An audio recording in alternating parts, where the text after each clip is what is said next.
فرشتوں کا طواف اور کعبے کی بنیاد۔ روایت میں آتا ہے کہ زمین پہ پہلے پانی ہی پانی تھا۔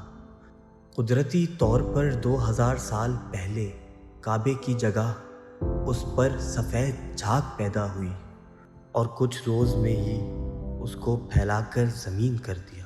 پھر جب فرشتوں کو رب العزت نے آدم کی پیدائش کی خبر اور اپنی خلافت انسان کو دینے کا حکم دیا تو فرشتوں نے انسان کی پیدائش کی حکمت پوچھی اور اس جرت کی معذرت میں توبہ کی نیت سے 7 برس تک عرش عظیم کا طواف کیا تو حکم الہی ہوا کہ زمین میں بھی اسی جگہ میرے بندے خطا کر کے طواف سے مجھے راضی کیا کریں۔